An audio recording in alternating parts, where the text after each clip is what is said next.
contexte du séjour qatari du Premier ministre, un agenda plus que surbooké de la conférence sur les pays des moins avancés à sa rencontre avec le vice-ministre russe des Affaires étrangères, en passant par ses audiences accordées à plusieurs personnalités, le chef du gouvernement invite nos partenaires au renforcement de la coopération bilatérale et multilatérale. Nous ferons le point avec nos envoyés spéciaux Siliki Damele et Aruna Diarra. Visite de terrain d'une équipe de supervision du Bureau des œuvres sociales du président de la transition. Elles étaient sur les chantiers des centres de dialyse des communes 4 et 5 et celui du génie militaire. Constat, évolution des travaux à hauteur de souhait. 91e édition du Salon international des prospecteurs et entrepreneurs, une tribune pour vendre la destination Mali. Et c'est là le ministre des Mines l'a bien compris. Lamine Seydou Traoré conduit une forte délégation de sociétés et d'entreprises minières à Toronto, Canada. Sorona Kamisugo et Tayeba Diawakoui sont nos envoyés spéciaux. Et focus sur la clinique périnatale Mohamed VI, un hôpital de 3e référence qui assure exclusivement la prise en charge des grossesses à risque. Elle a été offerte au Mali par Sa Majesté le roi Mohamed VI. Découverte en fait d'édition avec Barakissa Ouattara et Gaussou Touré. Voilà pour le sommaire. Mesdames, Messieurs, bonsoir. Nous sommes le 6 mars, premier lundi du mois. Commençons en images par la montée des couleurs à Koulouba, une tradition instaurée puis respectée par le chef de l'État. La cérémonie, je vous rappelle, consiste à cultiver davantage l'amour de la patrie à la jeune génération.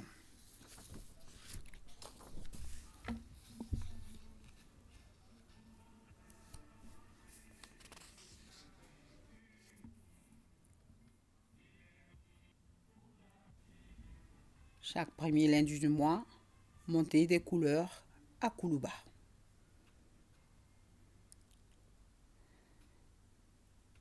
Voilà, tout en images.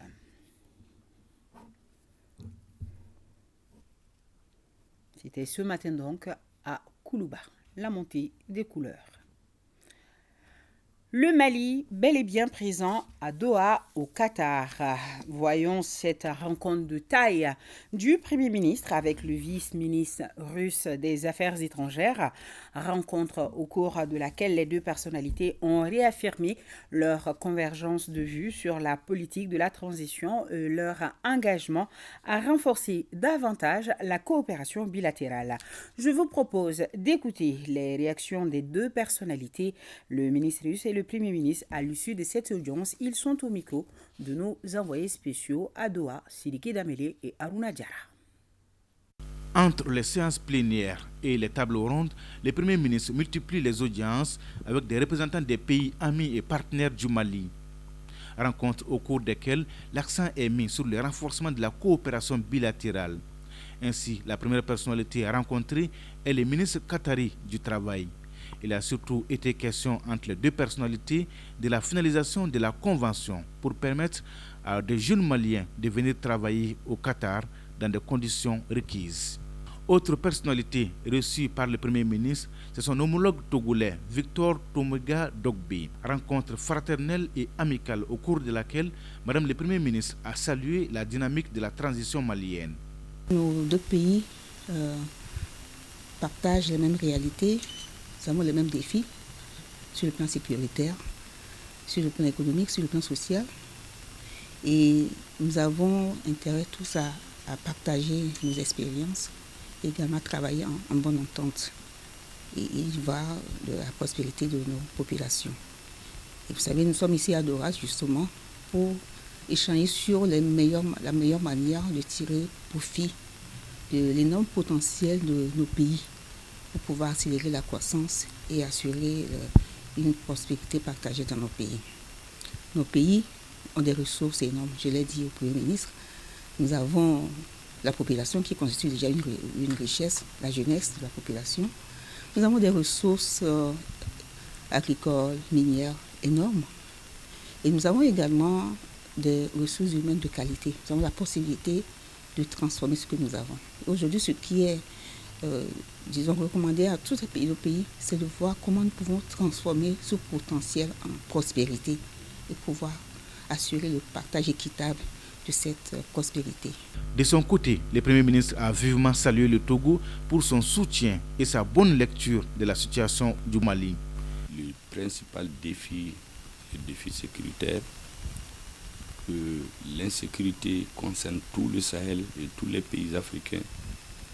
Et ils font partie, quand je dis ils, je veux dire le Togo fait partie, avec la vision stratégique de nos deux présidents, on comprend très tôt que le terrorisme n'est pas seulement l'affaire du Mali, mais l'affaire du Sahel, qu'il ne peut être vaincu dans aucun pays. La preuve, c'est qu'il est en train de s'étendre vers le sud. Nous comptons le vaincre. Et l'Afrique vaincra le terrorisme parce que le combat des Africains est juste. Mais pour aller le plus vite, il est bon de faire preuve de compréhension, d'entraide, de soutien. Et le Togo montre cela à tous les instants. Le Premier ministre togolais a invité son homologue à une visite officielle au Togo en vue de partager les expériences sur la rationalisation des ressources. Autre rencontre de taille, c'est avec les ministres des Affaires étrangères et de la coopération du Burkina Faso et de la Guinée. Toutes les deux ont salué les partenariats dynamiques entre les trois pays sous le leadership des présidents et des premiers ministres. Nous avons la chance d'avoir aujourd'hui des peuples qui sont prêts à se donner la main, des dirigeants, tous des hommes d'action, des hommes de terrain, qui veulent vibrer au même diapason que leur population. Notre rôle en tant qu'exécutif, c'est de mettre en musique ce que veut le peuple et les dirigeants. J'ai donc tenu à féliciter nos trois ministres pour le travail remarquable qu'ils ont effectué à Ouagadougou sous les hautes instructions des chefs d'État. Ils ont concrétisé leur unité d'action au sommet de l'Union africaine où plusieurs chefs d'État ont tenu à les écouter. Et nous avons décidé d'affirmer avec forte détermination la résolution du Burkina, du Mali et de la Guinée et de leurs dirigeants d'aller en avant. On dit chez nous, vous choisissez une bonne voie, vous aurez des adversaires. Certains seront de bonne foi, d'autres de mauvaise foi. Continuez votre route. J'ai tenu donc à les encourager et leur dire de ne pas regarder en arrière. Leurs présidents les suivent, les soutiennent. Les gouvernements les suivent, les soutiennent. Et surtout que nous savons qu'ils travaillent en fonction des directives données par nos autorités. Je tenais donc à les encourager. Et nous avons aussi échangé sur les différentes pistes de réaction qu'il faut face à des situations qui se présentent à nos trois pays et au monde d'une façon générale. Et nous avons convenu d'échanger les idées que nous avons eues ici avec nos différents chefs d'État, harmoniser nos positions et nos ministres des Affaires étrangères se trouveront dans un proche avenir pour donner une réponse coordonnée, collective, vive et déterminée qui ne souffre d'aucune hésitation et surtout pas de regard en arrière. Journée bien remplie donc pour le Premier ministre. Les échanges avec toutes ces personnalités vont sans nul doute permettre de donner un coup de fouet à la coopération bilatérale. Oui, une journée à pas de charge, vous venez de le dire, Sidiki Dembélé, et vous l'avez compris, c'était plutôt là l'audience accordée par le Premier ministre au ministre qatari du Travail, à son homologue du Togo et au ministre des Affaires étrangères du Burkina Faso et de la Guinée-Conakry. Et au cours de ce journal, nous allons écouter le Premier ministre et le vice-ministre russe des Affaires étrangères, une interview donc suivie par nos envoyés spéciaux. Alors, je le disais au début de ce journal, le Mali est bel et bien présent à Doha, au Qatar. On était à l'honneur aujourd'hui à la conférence sur les pays les moins avancés, PMA. Le discours du président de la transition, le colonel Assimi Goïta, a été lu par le Premier ministre. Discours dans lequel le Mali appelle à une mise en œuvre diligente des actions contenues dans le programme de Doha pour sortir les PMA de leur statut de seconde zone. Retour donc sur quelques temps forts de ce message avec nos envoyés spéciaux. À la séance plénière de la 5e conférence des Nations Unies sur les pays les moins avancés, c'est le Mali qui avait la parole ce lundi. Occasion pour le Premier ministre, Dr Choguel Kokala Maïga, de délivrer le message du président de la transition sur la vision et les attentes du Mali. Notre pays qui fonde beaucoup d'espoir sur ce nouveau programme d'action de Doha en faveur des pays les moins avancés. Pour améliorer la situation des 33 pays africains concernés, dont le Mali, et des 14 autres États d'Asie-Pacifique et des Caraïbes, tous classés dans la catégorie des pays les moins avancés, la conférence de Doha ne doit pas être une conférence de plus.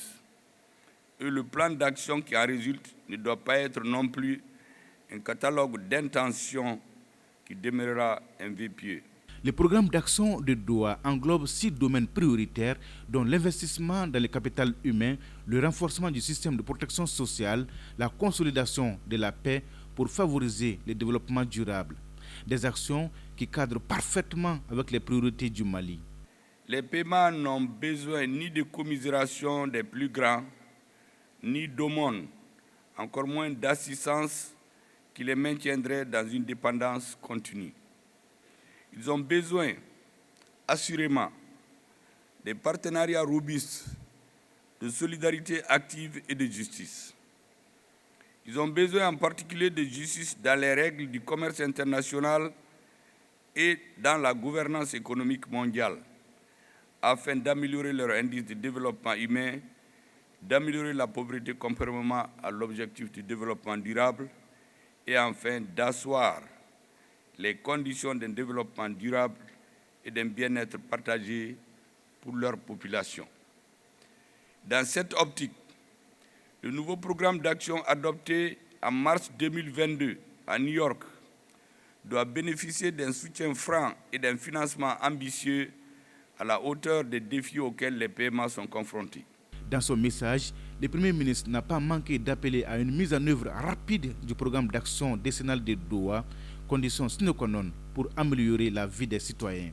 Le Mali tient à affirmer ici et maintenant que la lutte contre le terrorisme, la restauration de la paix et de la stabilité sont des défis pressants, sans doute parmi les plus importants de notre époque, qui doivent être au cœur de notre action collective.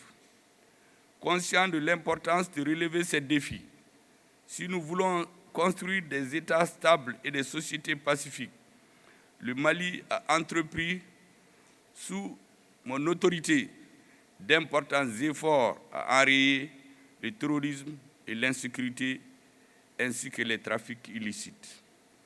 Concomitamment, ces efforts en matière de défense et de sécurité, notre pays conduit des réformes structurelles au plan politique, institutionnel, au niveau du cadre macroéconomique en vue de refonder l'État, d'assurer la stabilité durable des institutions et de renforcer les performances économiques. Muchas gracias. Des fortes recommandations du Mali qui ont été saluées par l'ensemble des participants à la conférence. À suivre l'intégralité du discours juste après ce journal.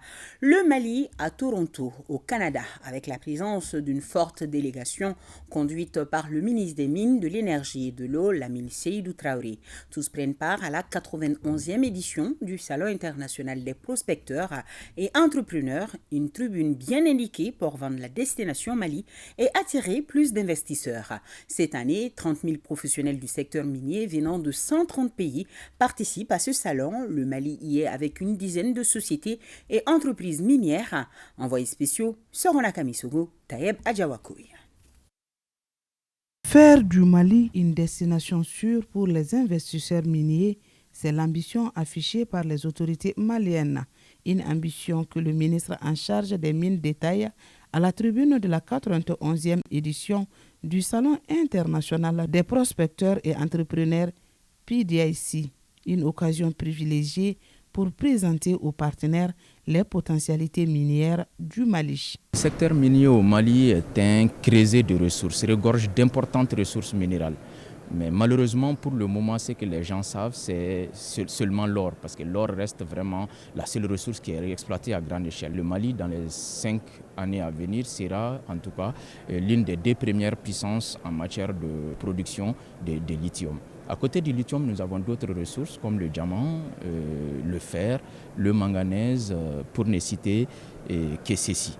Tout ceci montre simplement que le secteur minier au Mali se porte très bien. Cette opération de séduction est savamment préparée et soutenue par plus d'une dizaine de sociétés et entreprises minières évoluant au Mali. Outre les stands du Mali, le ministre Lamine Sédou Traoré a visité ceux de la Guinée-Conakry et du Burkina Faso. Les 3 pays partagent la même vision en matière de gestion des ressources minières. On accorde beaucoup d'intérêt à ce salon PIDAC. Depuis quelques années, la Guinée est toujours représentée et grâce à ce forum, on a rencontré pas mal de sociétés de patrimoine au niveau africain et donc on a même essayé de mettre en place un forum des sociétés de patrimoine en Afrique. Le secteur minier burkinabé se porte très bien, en ce sens que nous avons aujourd'hui une dizaine de mines en production.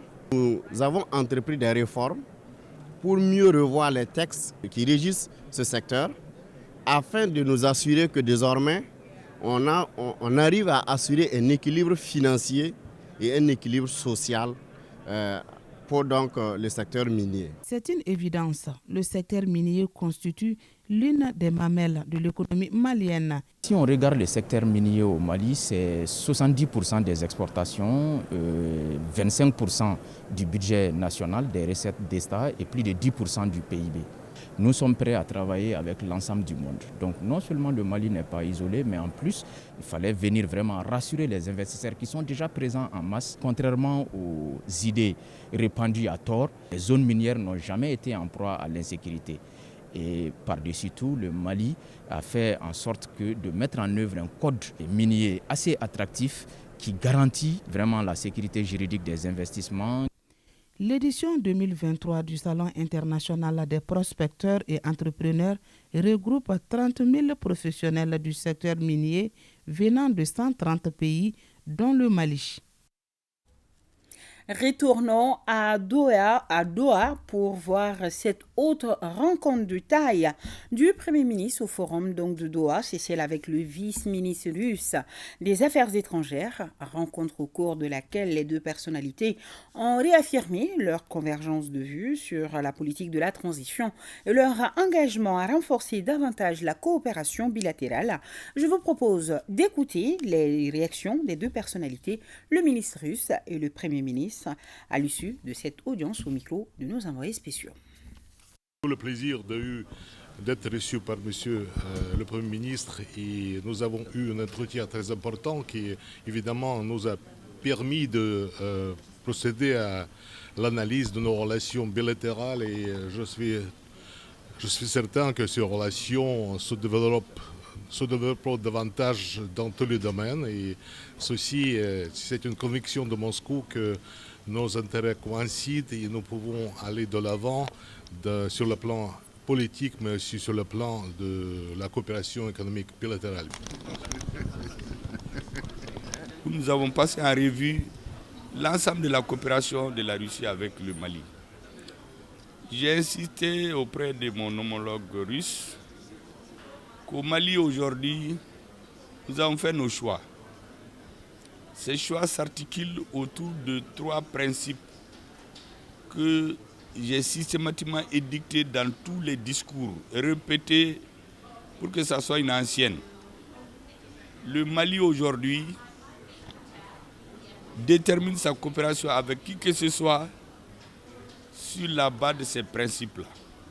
Respecter notre souveraineté, respecter nos choix stratégiques et des partenaires stratégiques, respecter les intérêts du Mali. Il se trouve qu'aujourd'hui, la Russie tire dans la même direction. Il nous a été affirmé que la souveraineté du Mali, le fait que les autorités maliennes la rendent non négociable, la Russie est sur la même longueur d'onde.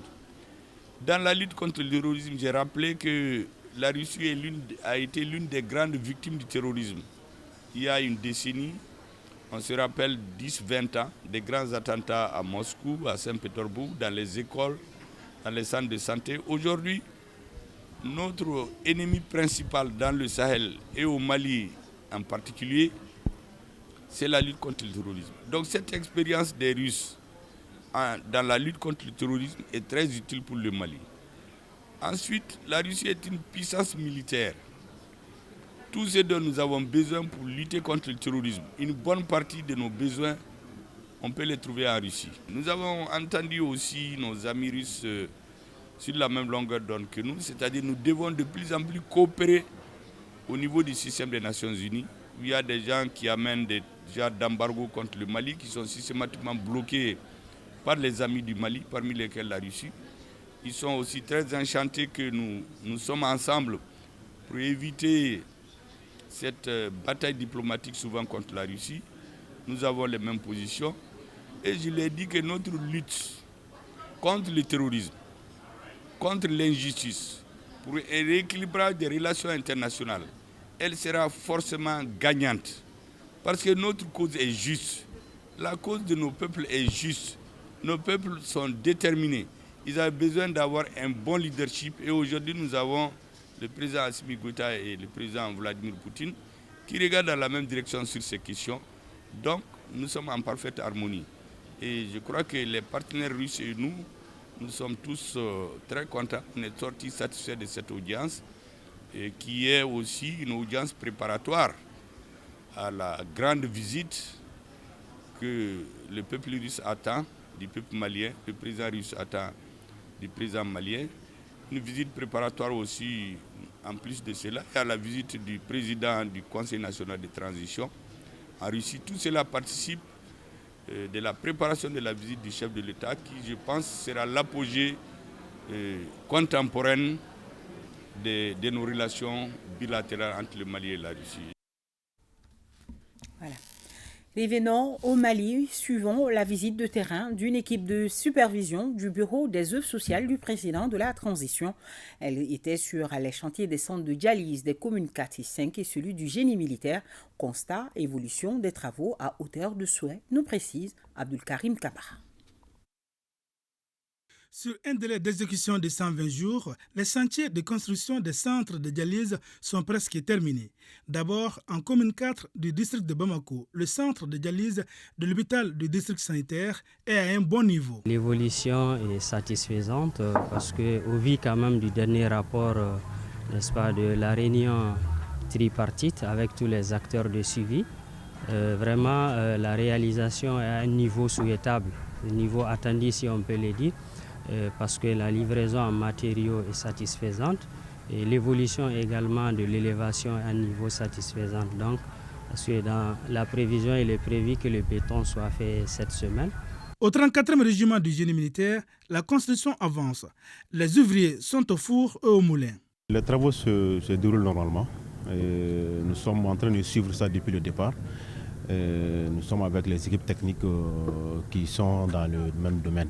Donc on peut dire aujourd'hui que ça évolue bien. En commune 5, au centre de référence, à vue d'œil, déjà tout est fin prêt et les travaux sont au stade de la finition. Le chantier se passe très bien. Ils travaillent jour et nuit. C'est pour la satisfaction de tout le monde. L'entreprise est dans le temps. La première pause a été faite le 24 décembre pour décembre 2022 pour un délai de 120 jours. La réalisation de ces différents chantiers a un double sens. Nous remercions quand même le président de la transition, le président Assimi Goïta, pour cette belle initiative au niveau du district de Bamako. Parce qu'on aura deux gains, l'accessibilité géographique pour les malades et l'accessibilité aux soins. Parce que ce n'était pas facile pour les malades d'aller tous les jours au point G pour les dialyses. Aujourd'hui, ça va rapprocher les soins de la population. Afin de toucher plus de population, le président de la transition, le colonel Assimi Goïta, a diversifié les opérations de ses œuvres sociales. Et le problème de dialyse reste et demeure un problème de santé publique, d'où ce choix. C'est dans le souci d'être toujours au plus proche des populations que ces centres ont été initiés pour aider les populations les plus vulnérables à avoir accès aux soins de santé au plus proche de leur domicile. Le constat est clair. Partout où la délégation est passée, les travaux se poursuivent normalement. La construction des 3 centres de dialyse intervient à un bon moment avec la nécessité des besoins au quotidien. Ces infrastructures, une fois achevées, vont améliorer considérablement les plateaux techniques des 3 centres de santé au grand bonheur des populations maliennes. Initiative présidentielle Brigade verte pour l'emploi et l'environnement. Inauguration ce lundi du site pilote de la commune rurale de Liberté d'Embaya dans le cercle de Caille, d'un coût de réalisation de plus de 189 millions de francs CFA. Balkissa Chérif Aïdara, correspondance.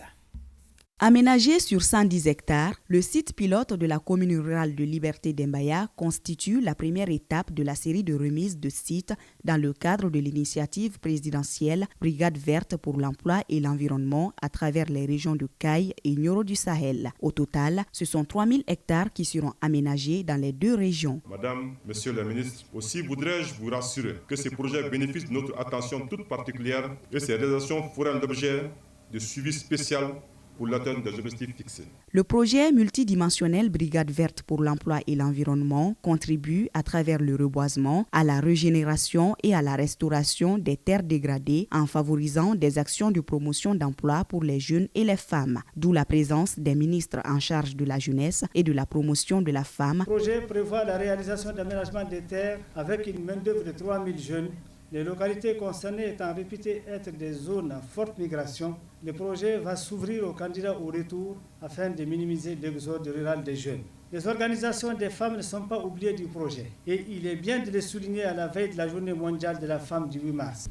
Il est prévu d'aménager 120 hectares par site, dont 5 hectares sont affectés aux activités de maraîchage dédiées exclusivement aux organisations des femmes. L'initiative présidentielle, la Brigade verte pour l'emploi et l'environnement, se veut un projet viable. Avec un coût de réalisation initial s'élevant à 180 millions de francs CFA, l'exploitation du site générera en moyenne 43,5 millions de francs CFA de chiffre d'affaires par an, toute production agricole confondue, et 21,7 millions de francs CFA de chiffre d'affaires par an pour l'exploitation de la gomme arabique. Le site pilote de Liberté d'Embaya comprend entre autres 5 hectares de périmètre maraîcher, 4 fourrages positifs équipés de champs solaires, 2 châteaux d'eau d'une capacité de 20 mètres cubes et d'un local technique. Le commissaire à la sécurité alimentaire a annoncé la réception dans les toutes prochaines semaines du site de Nioro du Sahel et le démarrage imminent des travaux d'aménagement de 23 autres sites dans les cercles de Caille, Yelimane, Bafoulabé et Djema. La cérémonie a été mise à profit par la ministre de la Promotion de la Femme de remettre des kits de maraîchage aux associations de femmes concernées par le projet et le ministre de la Jeunesse de remettre des vélos aux jeunes bénéficiaires du projet. L'Organisation pour les migrations au Mali et le ministère des Maliens établis à l'extérieur s'engagent à accompagner les 135 migrants expulsés de la Tunisie. Plus de détails, c'est avec Fademba Keïta. Chaque rapatrié muni d'une fichier individuelle de migrants passe devant un agent de l'Organisation internationale pour les migrations au Mali, OIM. Après avoir décliné son identité, son village natal, des questions lui sont posées sur les activités menées en Tunisie, les pertes en nature et en espèces. C'est ce profilage ou entretien individuel qui déterminera s'il répond aux critères d'éligibilité ou pas. Mais maintenant que vous êtes là, les services de Monsieur le ministre et les services de l'OIM essayent de trouver la meilleure solution possible pour faire en sorte que vous puissiez continuer le mieux possible votre parcours ici au Mali. Ensuite, il y aura un suivi qui sera donné à ceux qui sont éligibles pour l'assistance. En plus de l'enveloppe symbolique remise à chacun dès leur arrivée, le ministère de tutelle, de la Santé et du Développement social, de la Sécurité et de la Protection civile leur ont déjà apporté assistance morale, santé et sécurité.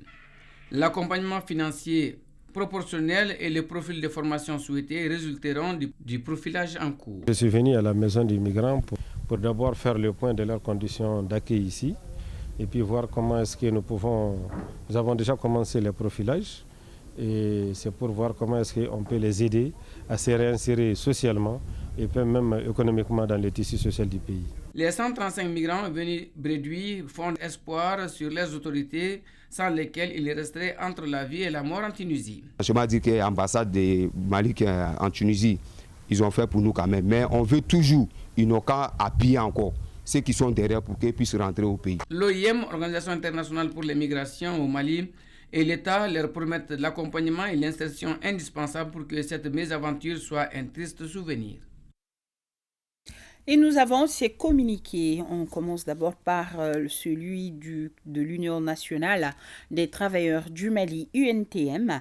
Après sa forte participation aux assises nationales de la refondation ANR, à sa présence dans la commission de suivi des recommandations, son implication dans la commission de finalisation du projet de la nouvelle constitution en vue de l'adapter aux réalités du Mali, le bureau exécutif de l'Union nationale des travailleurs du Mali, UNTM, salue la volonté politique du président de la transition d'une inclusion sans réserve de l'ensemble des forces politico-sociales dans la conception des outils préparatoires des élections démocratiques crédible, transparente, dont le Mali devrait faire face.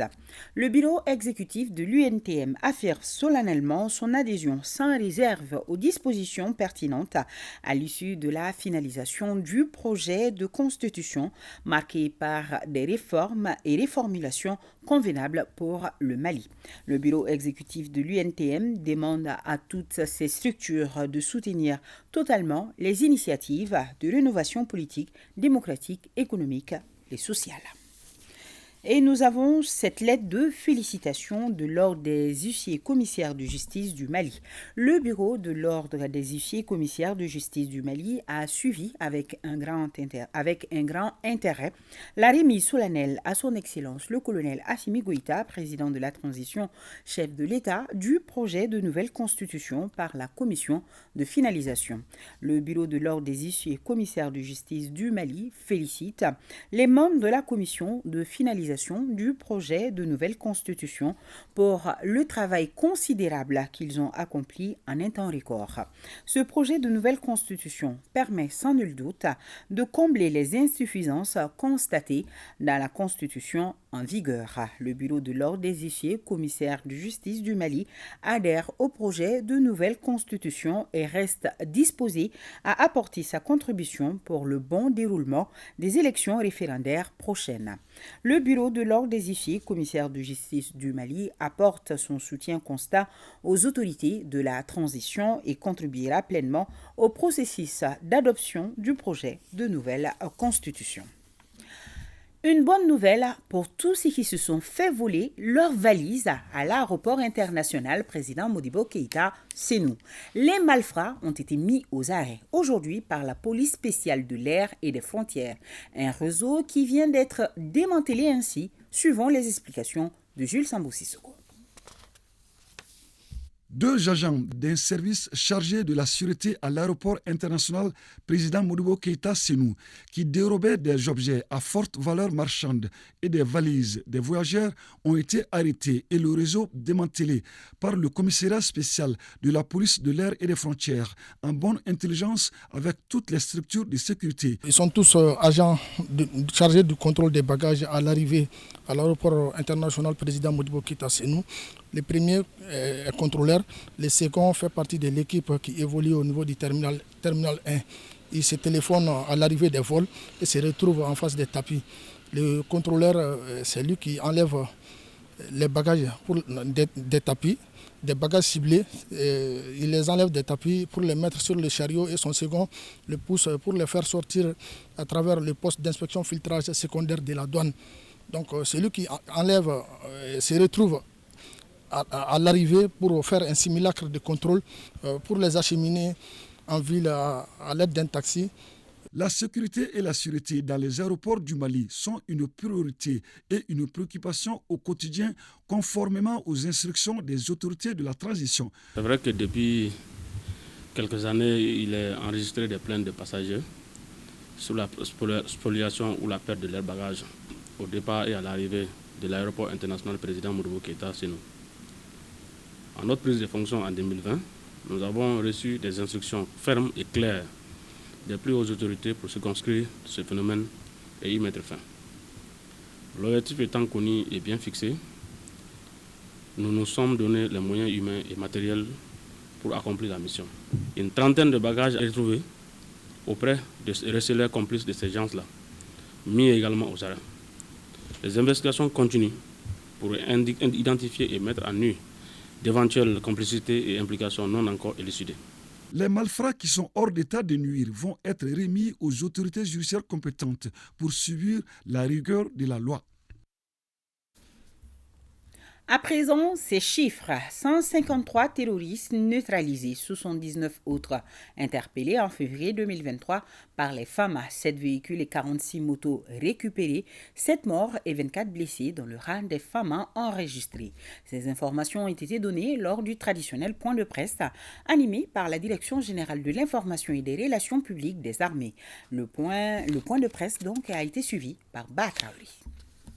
Au cours de ce traditionnel point de presse animé par le directeur général de l'information et des relations publiques des armées, il est question des opérations menées par les FAMA courant février 2023. Ces opérations ont permis la sécurisation des populations, la neutralisation des terroristes, la destruction des sanctuaires et la récupération du matériel à l'ennemi. Durant le mois de février, 84 missions offensives ont été menées.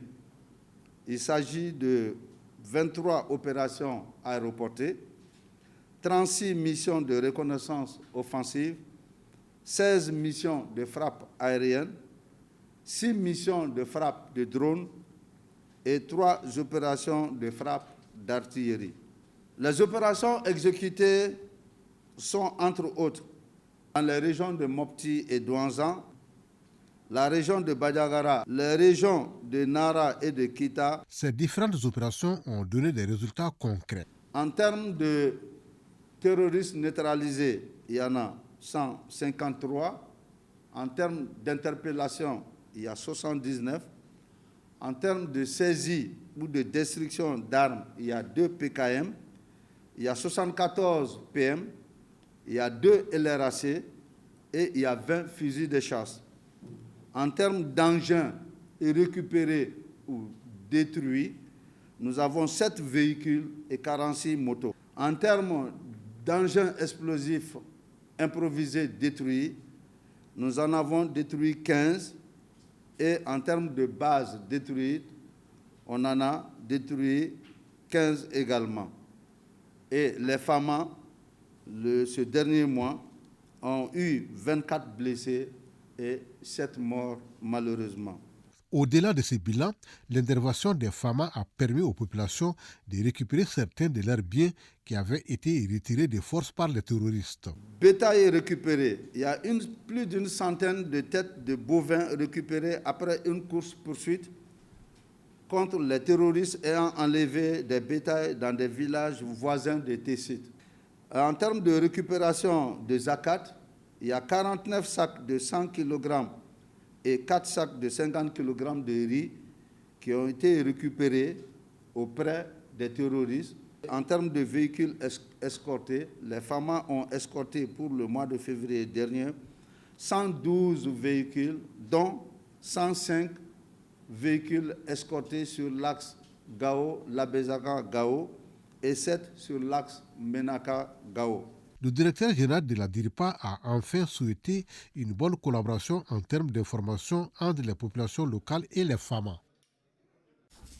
Clôture ce samedi des travaux du séminaire de réflexion sur les dynamiques d'intégration de la dimension genre dans le processus électoral et les réformes politiques et institutionnelles au Mali. Le point, c'est avec Koumba Sissi. Les voilà au terme des travaux de 5 jours de réflexion sur la question genre dans le processus électoral et les réformes politiques et institutionnelles au Mali. Il s'agit des différents acteurs venus de l'intérieur du pays et du district de Bamako. Cette initiative des ministères chargés de l'administration territoriale et de la promotion de la femme et plusieurs partenaires vise à toucher du doigt la problématique de l'accroissement du nombre de femmes dans les fonctions nominatives et électives au Mali. Vous avez procédé à une analyse sans complaisance du panorama des réformes politiques, électorales et administratives dans le cadre du processus de refondation au Mali, de l'état des lieux de la mise en œuvre de la politique nationale genre et ses mécanismes institutionnels et de la stratégie nationale de planification et de budgétisation sensible au genre, de l'analyse FOM, c'est-à-dire force, faiblesse, opportunité, des principaux acteurs institutionnels pour une prise en compte plus accrue du genre dans les réformes politiques, électorales et administratives en cours et à venir au Mali. Des recommandations et une feuille de route issues des travaux de groupe ont été partagées avec l'assistance. À l'adresse des autorités et pouvoirs publics du Mali, veillez à l'application effective de la loi numéro 2015-052 du 18 décembre 2015 relative à la promotion du genre. La création d'une ligne budgétaire pour le fonctionnement des organes du mécanisme institutionnel du genre au niveau national, régional et local. À l'adresse des légitimités traditionnelles, coutumières et religieuses, garder une position de neutralité dans les limites des textes qui les encadrent.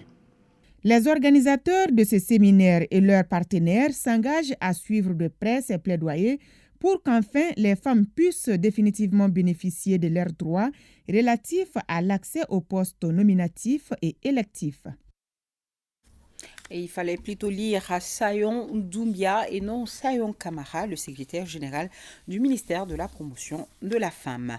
20 ans de partenariat entre l'Association des municipalités du Mali et l'Agence de coopération internationale de l'Association des communes néerlandaises. Les deux partenaires évaluent ce parcours dans la perspective du renforcement de leur coopération, nous signale Batraouri. L'Association des municipalités du Mali AMM et l'Agence de coopération internationale de l'Association des communes néerlandaises VNG International sont partenaires depuis 20 ans. Cette collaboration vieille mais très rentable concerne plusieurs axes de développement dont le renforcement des capacités des membres. Donc c'était vraiment au niveau de renforcement de capacités, du coaching pour leur permettre de mieux faire leur travail tout en respectant leur indépendance et leurs priorités. Ensuite, on a travaillé sur un autre projet ensemble qui s'appelle Idéal. Et à travers ce projet, on se focalisait sur le renforcement du contrat social entre les autorités locales et les citoyens. AMM aujourd'hui est capable vraiment de monter ces projets, de les conduire eux-mêmes grâce à cet accompagnement des VNG. Ça, c'est un grand pas. En matière de gouvernance, vraiment, nous avons les derniers programmes que nous venons de terminer avec VNG, le programme Idéal. Ce projet a vraiment donné des résultats importants. Tout en saluant ces 20 ans de collaboration entre l'AMM et VNG International, le représentant du ministre de l'Administration territoriale et de la décentralisation rappelle qu'une coopération doit avoir un impact réel sur les conditions de vie des populations. J'espère que la célébration de cet anniversaire sera l'occasion pour nos associations de pouvoirs locaux et leurs partenaires VNG International de revisiter leurs partenariats, d'en déceler les faiblesses, les forces, les insuffisances, mais aussi les opportunités qu'offre notre pays et résolument engagé dans un processus de refondation qui privilégie l'excellence, la qualité et la bonne gouvernance. La fin de la cérémonie est marquée par des échanges de cadeaux, toutes choses qui laissent croire que cette amitié entre les deux partenaires a de beaux jours devant elle. Fin du projet Reverdir l'Afrique, mis en œuvre par un consortium d'ONG, dont Sahel Eco, dans le cercle de Tomignan, région de San. Le projet avait pour but de restaurer des terres grâce aux techniques de l'agriculture pérenne. De San, la correspondance de Drissa Kone. Le projet Evergreen Africa, ou Reverdir l'Afrique, ferme ses portes après 5 années de mise en œuvre dans les cercles de Tomignan et San. Il a permis de restaurer des terres dégradées et de régénérer des couverts végétaux qui font l'objet de visites dans le village de Soukuru. Nous sommes présentement devant le parc agroforestier de 2 hectares aménagé pour la coopérative des femmes du village Finsina. Donc, dans le parc, nous avons planté jusqu'à 4 espèces, baobab, nous avons les nérés, nous avons les tamariniers, nous avons aussi les moringas. C'est avec satisfaction que l'ONG Sahel Eco transfère ses réalisations et matériels tels que des motos, des imprimantes, des projecteurs, des ordinateurs et des kits solaires aux bénéficiaires à travers cet atelier de clôture du projet. Aujourd'hui, vraiment, nous sommes très contents en termes de superficie à restaurer 26 000 hectares ont été atteints et dépassés. Et en termes de ménages, nous avions une cible de 10 000 ménages qui est largement dépassée. Nous sommes à plus de 12 000 ménages à travers les 87 villages. Et on peut voir l'impact visible dans les terroirs. J'exhorte une fois de plus les heureux bénéficiaires à faire bon usage des infrastructures et matériels qui vous seront octroyés et ainsi poursuivre à mener des activités pour le bonheur de nos populations. Rappelons que le projet Reverdir l'Afrique est financé par l'Union européenne. Il intervient dans 8 pays d'Afrique avec une enveloppe financière pour le Mali de plus d'1,3 milliard de francs CFA. Il est mis en œuvre par un consortium de 5 ONG, dont Sahel Eco.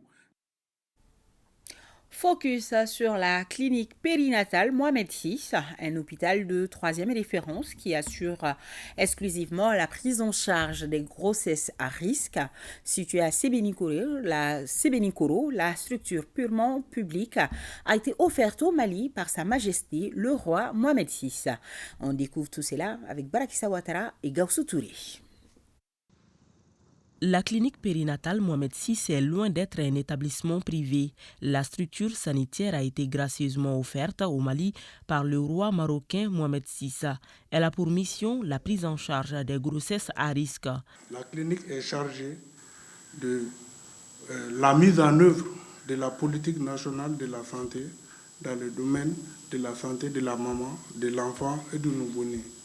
De conduire également les travaux de recherche dans le domaine de la santé, de la reproduction, et de participer à la surveillance épidémiologique de la santé de la mère, de l'enfant et du nouveau-né. Le personnel est 100% malien et bien formé avec un plateau technique ultramoderne qui prend en charge l'ensemble des pathologies pour lesquelles la structure a été créée. C'est-à-dire les pathologies liées aux grossesses à risque. Il s'agit des grossesses qui évoluent sous certaines pathologies, principalement l'hypertension artérielle et le diabète. La clinique périnatale Mohamed VI possède 2 services clés. Il s'agit du service de gynécologie obstétrique et la pédiatrie. Notre mission principale est la prise en charge des grossesses compliquées et le suivi des enfants jusqu'à l'âge de 5 ans. Et en plus de cette mission principale, une des missions aussi est le diagnostic anténatal, c'est-à-dire le dépistage de certaines pathologies de l'enfant, c'est-à-dire les malformations cardiaques et aussi certaines malformations. Le service de pédiatrie assure la prise en charge des nouveau-nés et les enfants jusqu'à l'âge de 5 ans. Là également, le plateau technique est de taille. Nous disposons de la couveuse. Voilà, nous avons plusieurs couveuses. Cet appareil permet de régler la température corporelle des nouveau-nés. En plus, nous avons l'appareil de surveillance des fonctions vitales comme le scope qui est là. Nous surveillons la respiration, le cœur avec cet appareil. Nous avons aussi, pour la gestion des problèmes respiratoires des nouveau-nés, nous avons les respirateurs. Le respirateur, c'est une machine qui respire à la place du nouveau-né. Et dans ce cas, on appelle ce processus la ventilation artificielle ou ventilation mécanique. À côté de cela, il y a également un service de réanimation, de l'imagerie médicale, de laboratoire et un service de pharmacie hospitalière. Le service de réanimation et des soins intensifs a une capacité de 16 lits. Donc vous avez là ici un box de réanimation équipé de pousse-seringues, d'une colonne de pousse-seringues, de machines d'assistance respiratoire et de moniteurs pour voir les paramètres de la patiente, pour voir à quel état la patiente se trouve et pour nous alerter sur toutes les situations utiles que nous pourrons résoudre plus tard. Donc, avec tous ces équipements de dernière génération, la structure est faiblement fréquentée parce qu'avec l'appellation clinique, beaucoup de nos concitoyens pensent qu'elle est privée. Cependant, l'atout majeur de la structure est la présence d'un système de sauvegarde de données qui permet de sauvegarder tous les examens réalisés au service de radiologie sur une période de 20 ans. Comme perspective, elle prévoit une extension de son plateau technique pour la prise en charge de nouvelles pathologies, dont l'insuffisance rénale qui nécessite la dialyse aiguë. Elle envisage également la réalisation d'une centrale de production d'oxygène. Voilà, la clinique située donc à Sébenikoro. Le RTM en deuil. Notre confrère Daouda Diakité n'est plus animateur-producteur. Daouda Diakité a servi à la radio rurale à Bamako, à la station régionale ORTM Sikasso, puis à Mopti, où il rangera définitivement le micro. Daouda Diakité occupait le poste de chef de la section production de ORTM Mopti. Ses obsèques auront lieu demain, mardi 7 mars, à 16h à Lafiabougou, ici à Bamako. La direction générale Par ma voix présente ses condoléances à la famille attristée. C'est la fin de ce journal. Demain à 13h, Abibatou Koyan Diakité, mais avant, le 23h, sera une présentation de Abdul Karim Kaba. Je vous souhaite une agréable soirée en compagnie de nos programmes et un grand merci à nos téléspectateurs de Léré, Oussoubi Djandja, Gossi et de l'Abezanka. Bonsoir à tous.